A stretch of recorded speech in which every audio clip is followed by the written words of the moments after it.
Hey, everybody, it's Liz here, joining you as usual from Central Virginia and the ancestral lands of the Monica Nation. And I realize that in all my time making this land acknowledgement, I don't know that I've ever stated clearly that the Monica Nation is still here.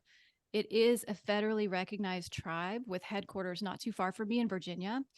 And I mention that because if you're living in a country with a legacy of colonialism, it's a really good thing to know whose lands you're living on. You can find that out at native-land.ca, which I always put in the show notes. But why stop there? Can you find out if those Indigenous people are still in your area, or were they forcibly relocated somewhere else? How might you learn more about them, and how might you be able to offer your support? Maybe there are causes that are important to them or scholarships that they offer that you could contribute to. Maybe there's historical information that they have written themselves that you can read and learn about, or maybe there are authors or poets or musicians whose creative work you can experience or you could tell others about. These are just a few ideas of, I think, how we can go about learning about the places where we currently reside and the people connected to the land. And especially if you're here in the United States with me, get a fuller picture of the complex history of where we live. So consider that food for thought. Check the show notes to find out whose land you're on. And if you are new to this idea of the sacred feminine or not, and are interested in learning more about her and you like to read, you can check out my book, Home to Her, Walking the Transformative Path of the Sacred Feminine, from Womancraft Publishing. I am super excited that it has received a 2023 Nautilus Gold Award. These are given to books that promote spiritual growth, conscious living, and sustainability. So that's kind of a big deal for me. If you're interested and you want to check it out, I recommend that you buy it from Womancraft Publishing directly. It's an amazing small woman-owned business, or from your local bookstore. And if you've read it and you liked it, your favorable reviews on Amazon and Goodreads are super helpful, and just directing other people to this information too. And the same goes for this podcast. If you like what you're hearing here, I would love to have your favorable reviews. Those on Apple Podcasts are super helpful, but anywhere is good. And I like to hear your feedback. So I love hearing from you. Reach out to me. Reaching out via social, via Instagram in particular, direct message is a really great way to get in touch, or you can always comment on post. Or you can send me an email, liz@hometoher.com, and I'll put all that in the show notes as well. All right, on with the show. I am super excited about my guest today. This has been many months in the making, and I was looking back at all the episodes that I've recorded over the last 4 years just to be sure of this. But in all my time hosting the show, I have never really dedicated an episode to the wisdom and the teachings of the menstrual cycle, which is kind of a little shocking. Now, I have certainly talked about this with a lot of guests, but we've never focused an episode on this exclusively. And we may or may not today, because my guest body of work is really expansive. So it covers not just the menstrual cycle, but also the wisdom and teachings of menopause. And I think we're probably going to talk about both, but we'll see where we go and what kind of ground that we're able to cover. So let me go ahead and introduce them to you now. And I'm going to pause right there. Sjanie, your last name, Hugo Wurlitzer. Am I saying that correct? You've got it. Okay, good. Rookie move. I should have asked before we started. Alexandra Pope and Sjanie Hugo Wurlitzer are the co-founders of the Red School, which is dedicated to restoring the power of the menstrual cycle and menopause. Via Red School, Alexandra and Sjanie are pioneering the emerging field of menstruality with a vision that menstrual cycle awareness and conscious menopause are prioritized in every boardroom, classroom, and dinner table discussion on the planet. Alexandra and Sjanie are also the co-authors of 2 life-changing books, Wild Power, Discover the Magic of Your Menstrual Cycle and Awaken the Feminine Path to Power, and Wise Power, Discover the Liberating Power of Menopause to Awaken Authority, Purpose, and Belonging, both published by Hay House. Alexandra and Sjanie have collectively spent over 45 years developing their radical new approach to health, creativity, leadership, and spiritual life based on the power of the menstrual cycle and menopause. They speak and teach worldwide on the psycho-spiritual process of maturation that unfolds from menarche to menopause, and their mission is to activate the vitality, creativity, and leadership of 1 million people through the magic of menstrual cycle awareness and conscious menopause. May that powerful vision be so. They are, yes, absolutely. They're joining us today from their individual homes in the United Kingdom. Alexandra, Sjanie, it is such an honor to have you here. It's wonderful to be here. I'm feeling very already. I'm feeling very sort of drawn into something. Just the whole introduction that you have just done. Oh. Yeah, same here. Yeah. It feels very, very exciting to be embarking on this conversation, Mm. especially with your great ambition to talk about the cycle and menopause. Right? I know. As soon as I was putting the notes together, I'm like, there's no way. Like, there's just so much ground to cover. But we'll just, you know what? We're gonna let it happen. We'll see what unfolds, and we will trust in the process, which, if I've learned anything from your writing, that's a big part of it too, right? So yeah, we'll see where we go. It is.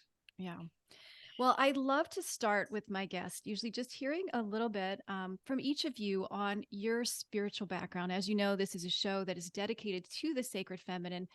And so the reason that I ask that is I'm always curious about what you got in your early years. Was it helpful? Was it not helpful? Perhaps what's a pull through thread that is relevant to you now. So that's all right with you. I'd love to start there. And I don't do it's either one of you have a burning desire to go first. I could call on you like in school, you know. I think Alexandra wants to go first. This is what we do, Liz. When we don't want to go first, we go, Sjanie, you go first. I can see you. Okay. Actually, when you asked that question, I actually felt this sort of twinge in my being, like, oh gosh. And then I thought, what is the answer? And then, of course, it all unfolded inside me. My parents were not religious or spiritual. I came from, pretty straight middle class background, English, shut down feelings. What happened was, just before my very first bleed, I had this incredible awakening experience. And it is actually sort of connected with menarche. Menarche is this opening moment.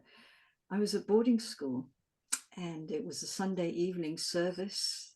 I was at the back of the hall. The speaker was the Archdeacon of Westminster. We always got big names. He was a New Zealander. It's interesting, the detail you remember. And I don't know what he said, but I remember walking out of that hall on air, just filled with love. And I remember going into the dining hall. I'm all of 12, 13 years old. I go into the dining hall, and Sunday supper is, it's evil. It was just awful. I mean, the food was always bad, but Sunday was plummeted new depths of low. And I remember eating that meal and feeling like I was eating manna from heaven. I was so high. And I was high for about 36 hours. It stayed with me, and then it wore away. I told nobody. I told nobody. I just was high in this love bubble. And I had no way of contextualizing it. I just went about my normal business as though that was something normal at boarding school. And but I feel I have been worked. And this is why I feel moved, almost teary when you ask the question, because I thought, oh, spiritual life has been accompanying me all my life. And I talk about it as grace, Liz.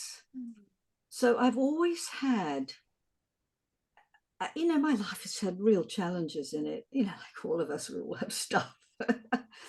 And but I always had this sense that there was meaning at work, and that's what I call grace. And now, at the ripe old age that I am, I look back and I can really see how I was an innocent, held in something. And I found myself led to things, to doing, so I've had spiritual practices. I practiced Japanese movement art called Shintaido for many years and was a sensei in that. And that actually helped to channel something. And I had many strong experiences in that. But then it was when I started, so I always had a sense of the sacred, the spiritual, and being held in something. What I would call it the ineffable, as I said.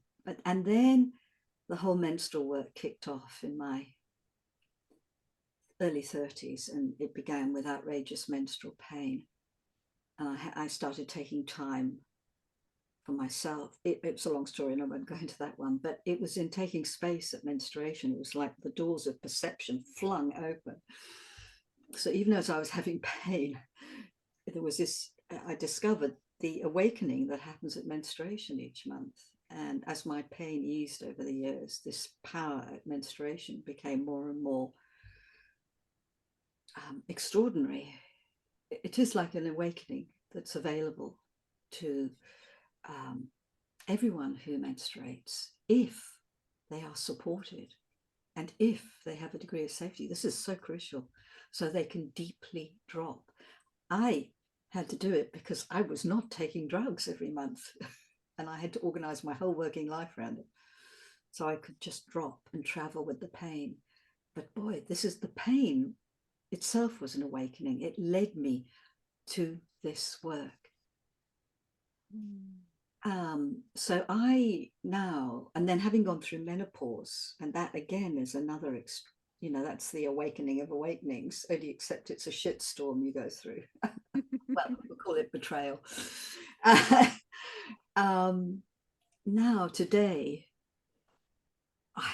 it's everything to me. It's the air I breathe. And it's not, I don't have a spiritual practice as such. I am practiced by something. And that requires a certain inner discipline within me. Oh, I love that, practiced by something.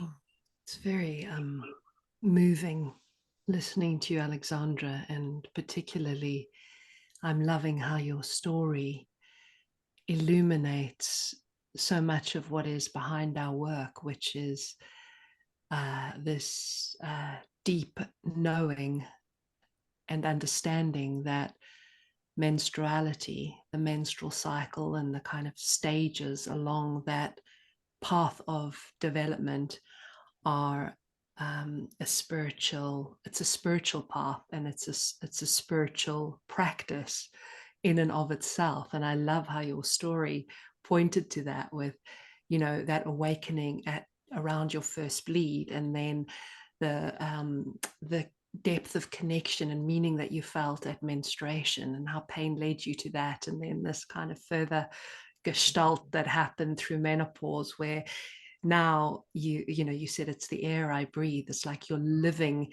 in the reality of this communion with life, and this place of service to something other. I've never heard you describe, as you know, I know you quite well. I've never heard you describe it in quite that way.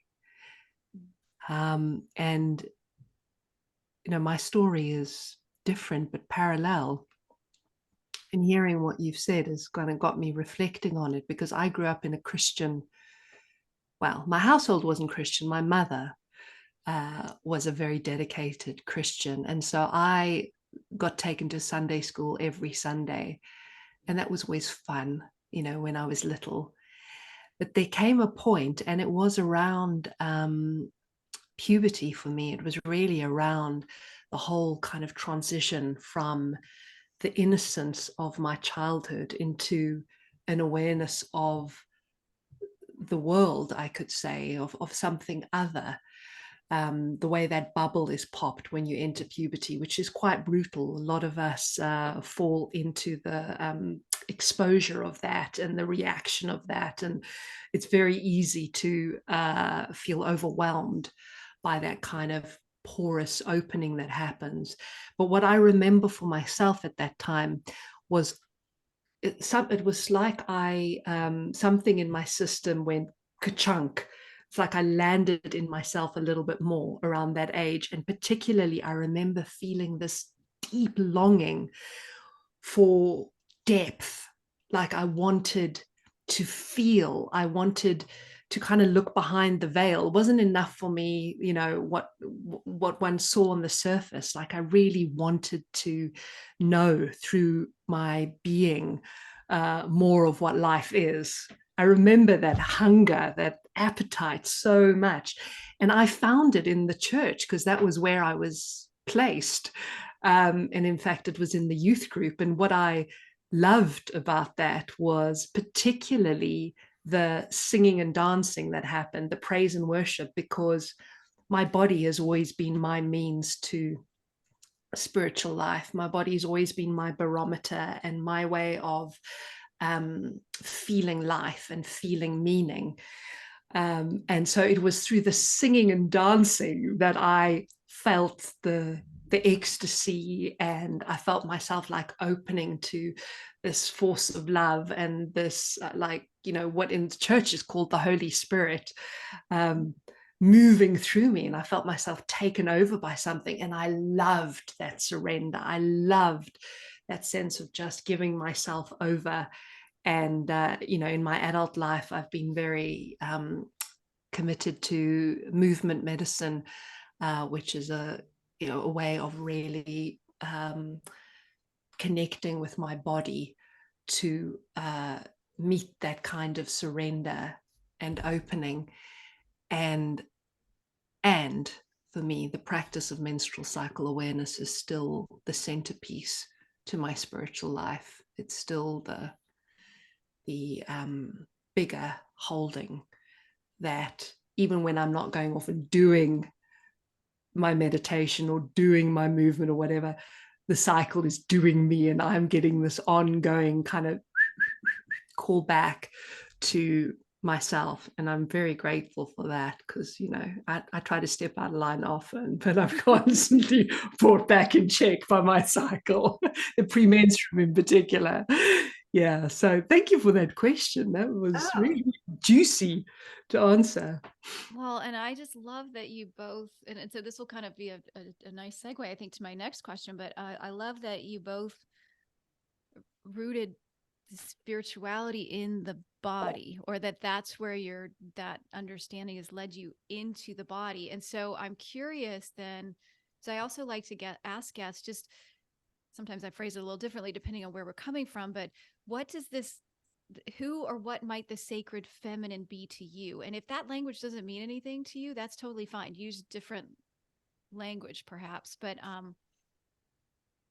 yeah. So anyways, I was thinking, because for me, the sacred feminine is part, I mean, that's in some ways why I wrote my book, to answer that question of what that means to me. But the embodied piece of it has always been a very big part of it. So I'm curious for you, does that language mean anything to you? And how do you relate to it, and also relate it to the work that you do now? Wow.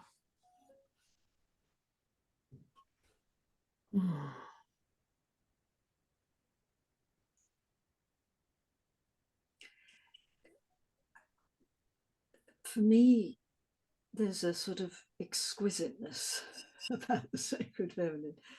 It's an exquisite intimacy.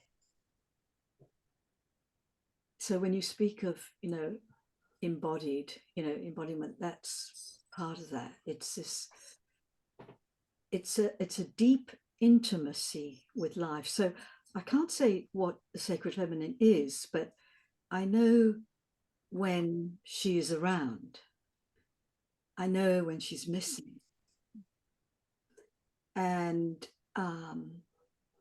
what it requires of me to have this exquisite sort of intimacy, there's a real delicacy to it, requires this incredible daring to be undefended. To be undefended.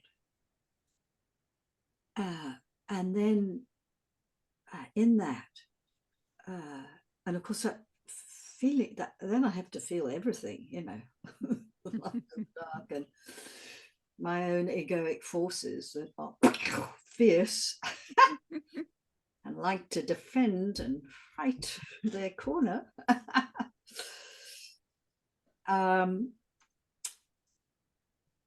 Yeah, there's it.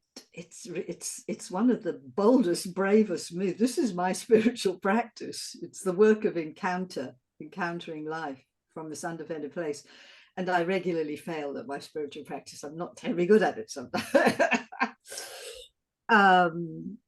But when it's grace, it's that word grace. There is this feeling of grace, and there is a feeling of warmth. I always like to use that word, warmth, and a quality of love. I am inside something. So for me, it's not a goddess figure or something out there. It is an atmosphere that I inhabit. And it demands far more of me than any other spiritual practice I've ever encountered, to serve that energy. Yeah, it really. Whew. And in many ways, the menstrual cycle, well, not many ways, in all ways, the menstrual cycle is the training ground or the path for this intimacy that you're describing, Alexandra, and this way of being in the world, which is undefended. And that's a big claim. And I'm imagining there's the people listening are like, what? The menstrual cycle? You know, so I want to get a little bit real about that for a moment. Well, yes. And I mean, take that as far as you want to, you know, go deeper if that would, you know, if you'd like. Yeah, I would like to just kind of speak to a little bit of you know, one of the, what's at work with the menstrual cycle, because it is, of course, this cyclical rhythm that's happening in our body that is non-negotiable. All right, so that means that we are really in relationship with it. We can't control it. We can only but be responsive to and in relationship with it, and that's so much of what its power is. And the fact that it's a cycle means we're moved through a whole spectrum of experience. We don't get to sort of just inhabit one way of being or one aspect of creativity or one season of life, or one, you know, or just our strengths. We get moved through all of it, the good, the bad, the ugly, the highs, the lows, the ins, the outs. The cycle moves us through all of it. So part of what Alexandra was really pointing to is learning to find more and more presence in the spectrum of life's experience, in the spectrum of feeling, and in the spectrum of who we are as well, because we certainly are not one-dimensional, we're complex. So the cycle, in the 4 phases of the cycle, we're getting moved through these different places. So that's a bloody good workout, let me tell you, because to our egos, we rather just stay in the sweet spot. You know, we'd rather just be our happy self, our nice self, our, you know, socially acceptable selves. We'd much rather be high energy and productive, or whatever the things are that we are culturally celebrated for, or the things about ourselves that we accept. And the cycle is not having that, really. The cycle is taking us all places, always. So this is a spiritual practice. Yeah. I'm curious, Alexandra, do you want to add anything there? I will, Sjanie. It's wonderful what you're saying here. It's like it is a psychological journey that you go on through the different states of the cycle, from menstruation up to ovulation. There's this wonderful expansion. We call it the inner spring and the inner summer, the pre-ovulatory and ovulatory phases. And of course, right now in the Northern Hemisphere, we're in spring, just cusping into summer. And oh God, it is so good. I just love that energy of summer, and the warmth and the light and the long, yeah, it's glorious. And there's the return of the light within our being. There's this rising energy, so there's literal chi, moving through us, and it's like this affirmation of our being. So we call this phase, the ego building phase, because you've got to have an ego before you can lose it. To go beyond it, rather, not lose it. You never lose it. So the first half of the cycle has a very kind of affirming energy to it, and energy is going outwards. So we're very available to other people, which is, of course, we get a lot of street cred for that, as women particularly. And then the second half of the cycle, where we come into the premenstrual and then the menstrual phase, well, we all know what happens to us then. Suddenly we don't seem to have quite as much energy. Suddenly we're much more aware of our feelings, and the second half is pulling us into ourselves, and it's sort of deconstructing something. So in the first half we were built up, and in the summer of our cycle, the ovulatory phase, we could live forever and do everything, and superwoman reigns supreme. And then suddenly we come off that high, and this is the psychological workout, because there are extraordinary powers available to us, but we've got in the premenstrual or autumn phase of the cycle, and it's where we get to know ourselves more deeply. We discover more of our needs and our boundaries. And so I'm giving you very light touch description here, Liz, but I'm just trying to describe, really, there's this build up and then there's this breakdown.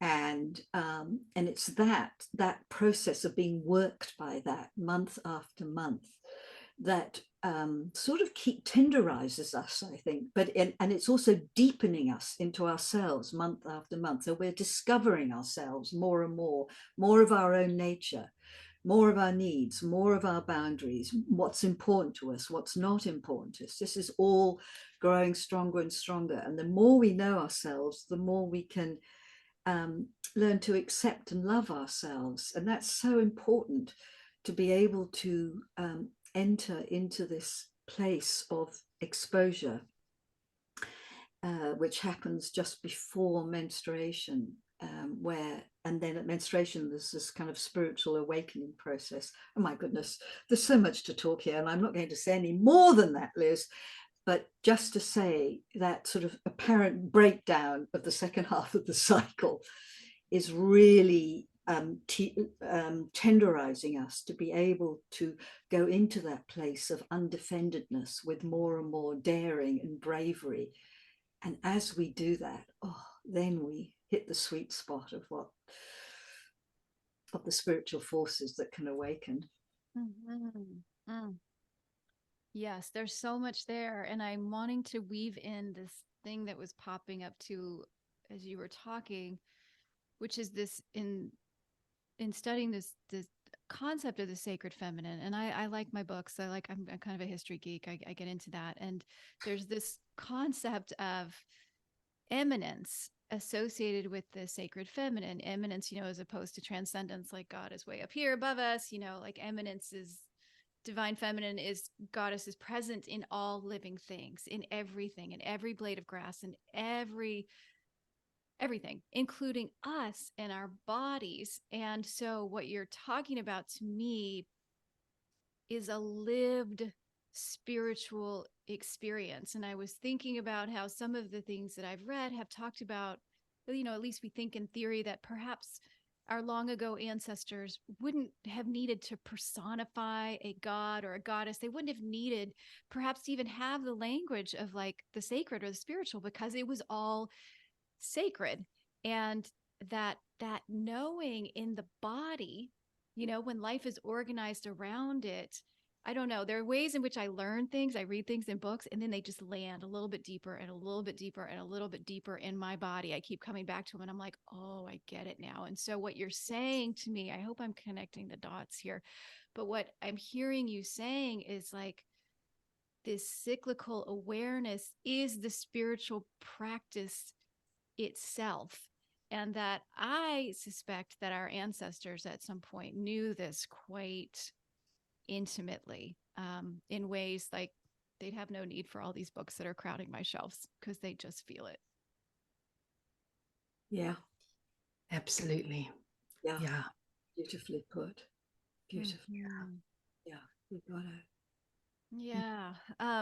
The other thing that's coming up, and I bet you hear this all the time in Red School, and I've noticed this myself, and actually your book, Wise Power, is kind of drawing my attention to it too, of a story that I have, which is a little bit of a woe is me story, which I'm not, you know, I think it's realistic, but that it's like I keep wanting to protest that cyclical awareness is really hard in today's culture because nobody wants to meet me in that space. And I want to whine and complain about it.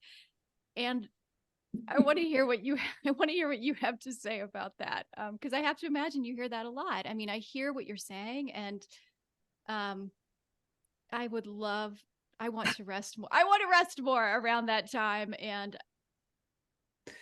it's hard, as I'm sure you know this. So talk to me about this. Yes. Yeah, it's funny because as you were describing the, you know, in ancient cultures, how this knowing was just implicit, I was going to say, and it's interesting because the moment we start paying attention to our menstrual cycle, it's not actually such a big leap from the disconnection we have been feeling into connection. It's amazing how immediately available it is the moment we start paying attention to our cycles. It's right there, and this knowing is so alive in us, except that we've been shut out of it, and except that our culture doesn't support us in the cyclicity. That's what's so bloody hard. Yeah. Yes. So thank you. Yes, I mean, you know, it's like I have these complaints with you. It's so really annoying. Like the world isn't caught up with the power of cyclicity. And if only the world knew that actually cyclicity is sustainability, it is creativity, it is power, it is, you know, it is abundance, it is all the things it is connection, it's all the things we're all truly wanting. It's more efficient. It's more efficient. More efficient. Yes.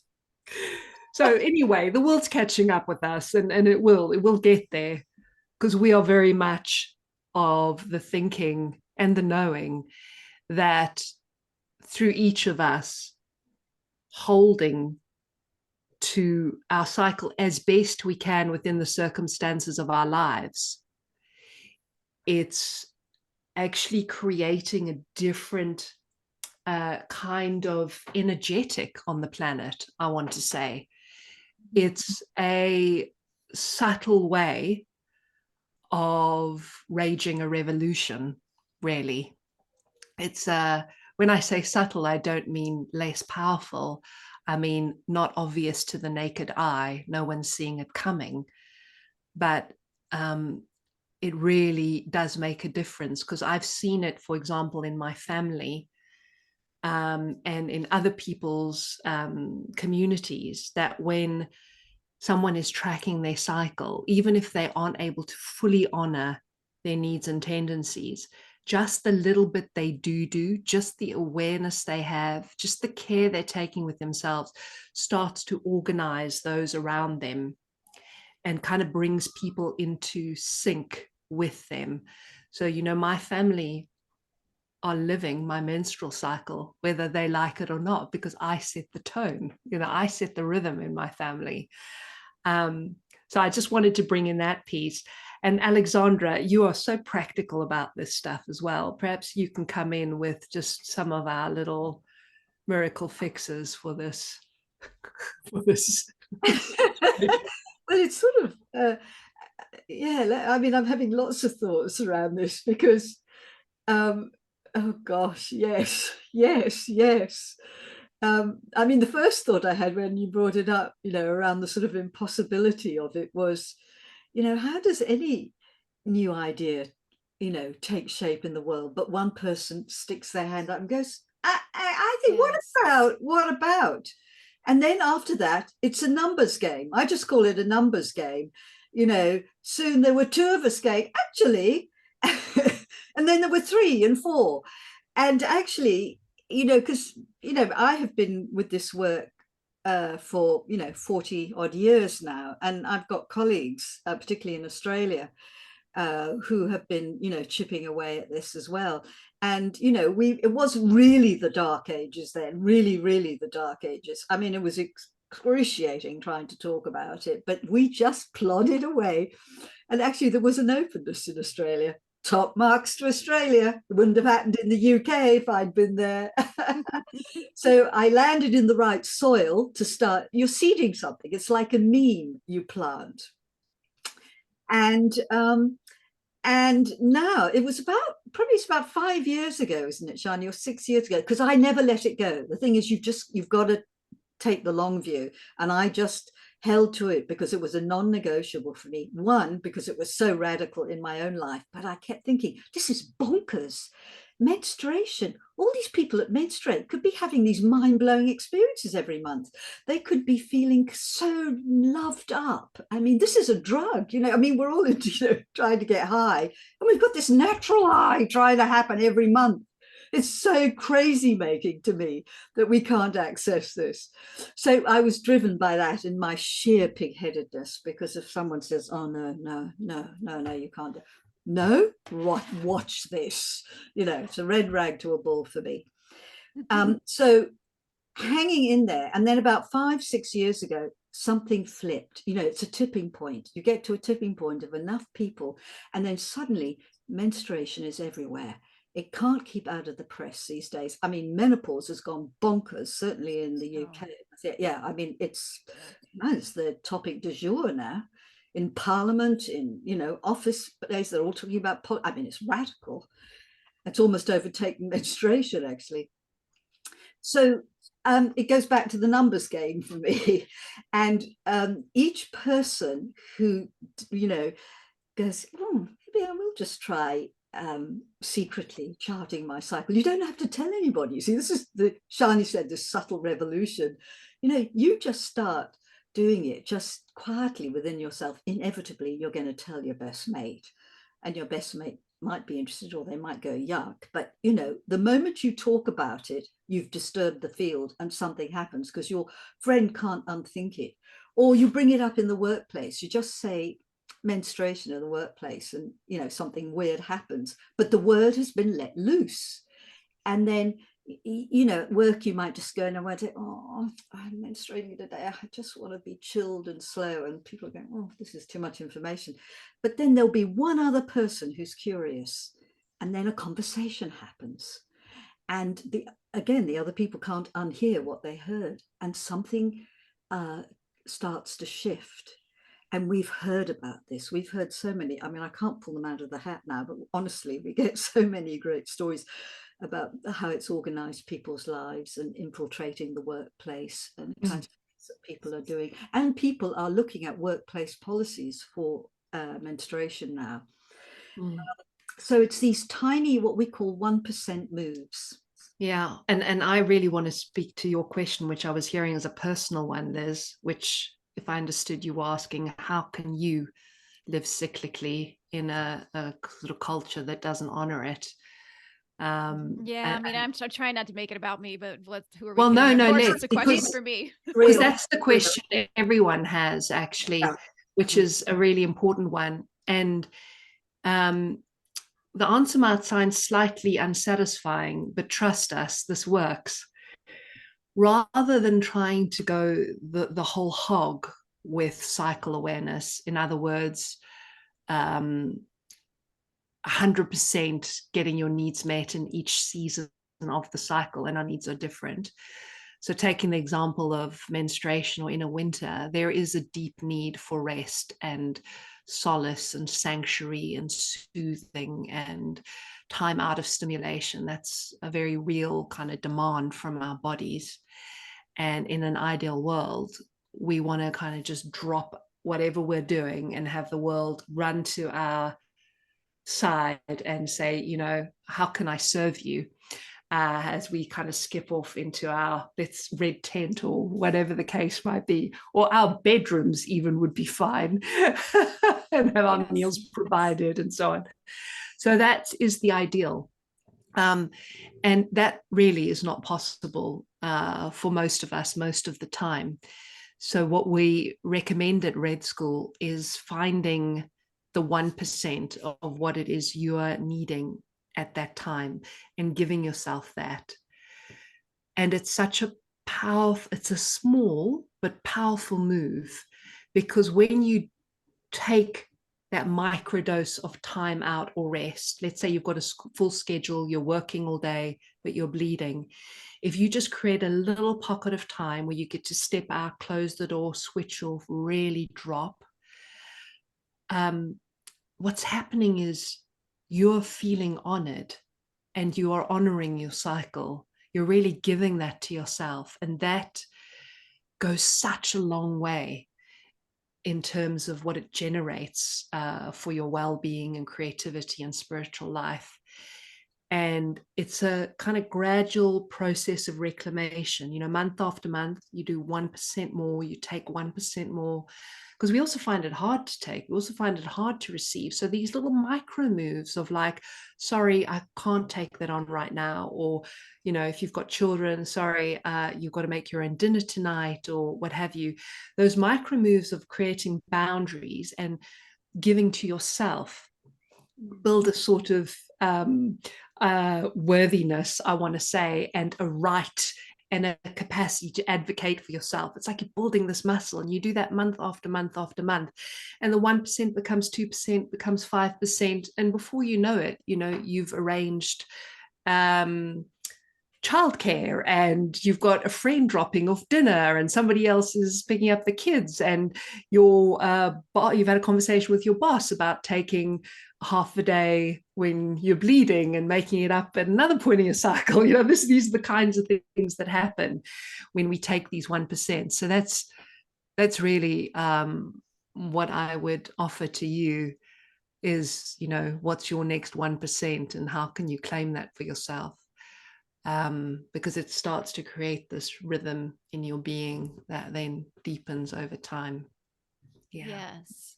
Well, and I love that you also named that it would be, I mean, even as you were talking, I'm like, oh, who are we kidding? Even if my partner's like, I got everything covered for the next couple of days, I'll drive the kids to and from school, I got it all done. I wouldn't let him do that. Not right out of the gate. There's no way I would be able to just sit. I mean, I was thinking back to when I had COVID earlier this year, and I kept trying to get myself out of bed and do stuff because I'm like, well, I don't feel that bad. Like I need to, you know, I can clean the house. Just ridiculous, you know? And I was legitimately sick then. So I think the advice of stepping into it, it makes sense on a lot of different levels. And totally. And one of the things that I wrote down as you were talking, as I was thinking back to the messages that I got growing up as a girl, which was, it's not just making the space for yourself. It's almost like a rewiring of the brain about what's happening, right? Because my mind was going to all the tampon commercials of girls in white shorts and jeans, and nobody knows that I'm bleeding. And that was the whole point, was that nobody was supposed to know that this was even happening to you. Like you aren't fazed by this. This is almost like a form of feminism in a way, right? Like you're not going to be held back by this thing. You can go conquer the world while you're bleeding. And so it seems like it's almost rewiring in many, many different ways. Yeah, you're so right. You're really having to shift what you've taken on board as a young person, and what this cultural story that you've taken on. And there's that layer, Liz, but then there's another layer, which is very much part of the spiritual practice, which is you're actually building this muscle of worthiness to be able to receive the power and possibility that's available to you at menstruation. And there's a lot of reclamation that needs to happen in that process, you know. Reclamation to feel worthy, but it's also about recovering our sense of safety. That's really important, because we need to be able to let go and be held in something. You know, I hear your COVID story, and it's like, yeah, it's hard just to let others look after us, let others hold us.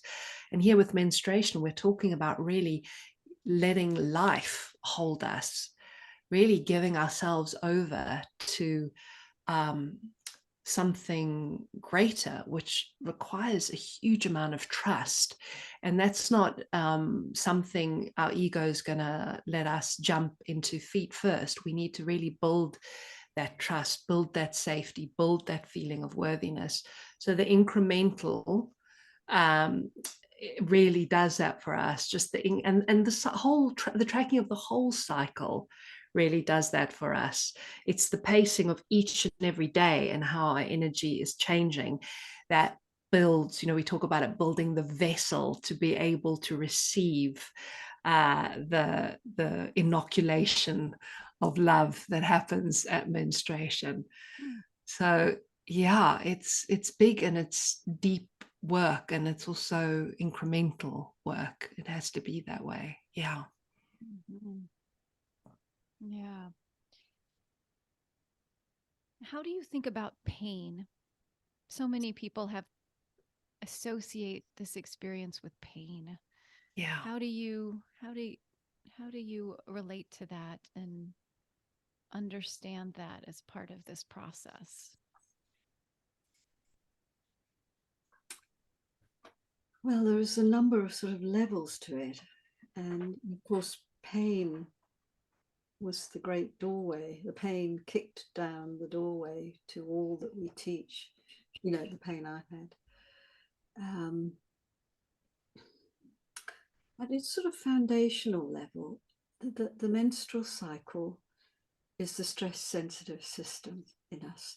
And it's also now being called the fifth vital sign. So it's an indicator of our overall health, you know, blood pressure, whatever all the vital signs are. I can't breath. The only one we care about is the menstrual cycle. Yeah, the fifth one. The fifth and most important. Or whatever those other vital signs are. So it's a feedback system on our overall health and well-being. Our hormones are just communicating to us on all sorts of levels, you know, stress, levels of pollution, you know, the quality of our diet and so on, that level. And the thing I want to really name here is that we are stressed on an ongoing, subtle and maybe not so subtle way by the fact that we are not able to honor our cycle. So there's a stress that builds up in our system that we're expected to be on all the time, or out there smiling and, you know, taking care of others and so on. And overriding ourselves. Yeah. And constantly overriding ourselves. So just not being, you know, the fact that we are taught to ignore the cycle and keep going is affecting our health. And so that's really important to name that as a kind of foundational thing. And then there's all the other stresses and pressures that I've just named as well that are impacting us. So where there's pain or any other cycle, you know, challenge going on, you know, PMDD or PMS and irregular cycles, it's all telling us something about how we're doing overall, physically, but it also turns out it's telling us something about what's happening to us psychologically too, you know, how we're caring for our own needs and so on. It's just, it's a feedback system on all sorts of levels. So for someone who's listening to this right now, it's really important to recognize that that their suffering is in part to do with the state of the world, in a sense. You know, I mean, patriarchy, for want of a better word. It's a bit of a blunt word, but you know, just the way that this linear culture we live in, power over, but also the levels of stress today and that we're all under, and but also the levels of pollution and all that. And yes, I may have personal challenges within my, you know, within my body, and I did, you know, I had some health problems, which was, you know, my pain led me to address health issues that were going on in my body. But I am also reflecting the condition of the times as well. So I don't, you know, when people are suffering, I want them to not take it all personally. So there's something wrong with me. It's really, there's nothing wrong with you actually at all anyway, but it's your body giving you information. And so, and it's challenging this, you know, because not only you're suffering, but the menstrual cycle isn't valued. And of course, for so long, when we went to doctors, they, you know, with regard to pain, and they couldn't find a reason for it, they would say you were making it up. And things like endometriosis are only now being actually taken seriously. They still do that, by They the way. still do that.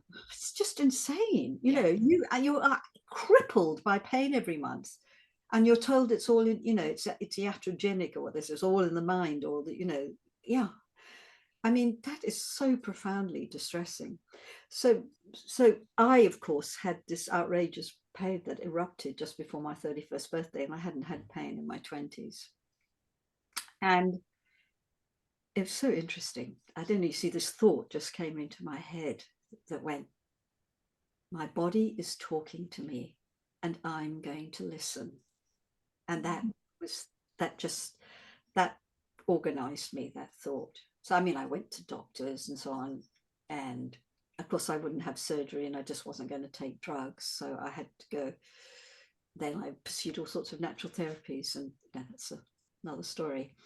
But I gave space, because it was for 3 or 4 days. I mean, it was bonkers, and the pain was insane. It was insane, the pain. And of course I did take painkillers at times, but that was not a long-term solution. And I used to just take space at menstruation as much as I could within the context of my working life, but it affected my working life. Yeah, I didn't, you know, and, you know, then the rest is history. It all unfolded from there. There's something you are leading to here, which I think is really important to name, Alexandra, that the challenges that show up in our menstrual cycle are not obstacles to overcome. They are signposts, Yes, towards ourselves and deeper into connection with ourselves. And when Alexandra talks about how this pain led to all the work that we teach at Red School, that's another way of saying, by you really listening to that pain and giving space to menstruation, you were able to really access something that previously was not accessible for you. Yeah, in other words, the pain was a gateway into a huge source of creative power. And yeah, it unleashed something. it unleashed something, which was your calling, really, what you're here to do in the world. It unleashed your calling, because that was when you started really pioneering this work, was in your 30s with that pain. So that signpost wasn't just pointing you to your body, it was pointing you to your calling, your purpose in this lifetime. And you know, I've got goosebumps as I'm saying that, because it's so easy to diminish our symptoms, and you know, pathologize ourselves and kind of I don't know, make ourselves wrong, rather than really recognizing that this is that it's pointing to some enormous power that we have. You know, we could say this about all the symptoms in the cycle. It's pointing us to power. Yes. Yeah. I was also thinking too, and I want to use this word lightly because I am not a therapist, and I think it's maybe getting overused, the word trauma. But if there, and I was reading in your in your book, Wise Power, about there's a ritual that you recommend if your first bleed was not, that experience wasn't held and supported the way that you wanted it to be, that you can ritualize that experience and recreate it for yourself, which is just so beautiful. But I was thinking about it, for so many of us who maybe didn't have a positive experience, there was some kind of shame or inconvenience or whatever story that got baked around that. I was thinking about the idea of pain also bringing attention to that, so that it can be brought up for healing, so that then, you can open to this power that you're talking about. Yes. Yeah. Yeah, Yeah. exactly that. I like what you Yeah. said. Yeah. Mm-hmm. We're going to run out of time. I knew this was going to happen. I have so many things I want to ask you about, but I think what I want to, okay, I think this is my last question for you. And I don't have, you have I'm going to put your website in the show notes, but you've got this beautiful vision of what bringing awareness to the menstrual cycle can do at a larger scale. And I think we've been speaking to that at least a little bit, but I wonder if you could just expand upon this a little bit more, because to me, that is where the work that I do with the sacred feminine gets really, really interesting. Yes, to personal transformation. But what does that mean for the way in which we are living and the way the world looks like? So I wonder if you could just speak to that beautiful vision that you're holding around that.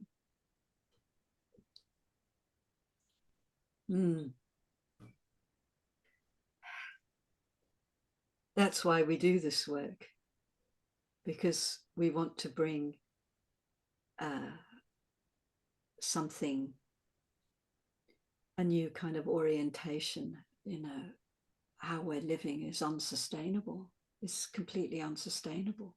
When Sjanie spoke earlier about cycle awareness, is teaching us about a sustainable way of living. And so we are very bold in our thinking here that, more and more people who pick up cycle awareness. Sjanie spoke earlier about how we subtly start to organize the field around us. So we're sort of bringing cyclical consciousness by the back door. We're sneaking it in and just quietly turning on people to this idea that, living cyclically is just the same way to live. Mm-hmm. And because our whole approach to life is, power over, control. Yeah. It's not relational. And most of the problems that exist in the world today are because that's the consciousness we're inhabiting, is a linear power over consciousness. Yeah. Yeah. And there's no rest anywhere. There's no respect for downtime, for the earth, for anything, and I think of the sort of mental health challenges that are exploding. At least certainly I can speak for the UK. It's probably everywhere. And I just feel cyclical living is so fundamental to starting to restore some kind of sanity and ease, and bringing back a kindness to the world. Mm-hmm. Yes, Sjanie, do you want to pick up? I can hear Yeah, you. just to add on to what you're saying, is this work of cycle awareness is really about changing the axis of power, or changing the power dynamic in the world and the way we view power, and the kinds of power that we draw on to do whatever it is we do. And it's about changing consciousness from, as we've described, this kind of power over linear patriarchal consciousness into a cyclical consciousness. And And the effects of that are so far reaching, in our imaginations. We like to think that this, it's the medicine for our times. Yeah, it's the medicine for our times. And those with the menstrual cycle, in a way, have a way to serve these times that's really meaningful, just through their own personal practice and attention.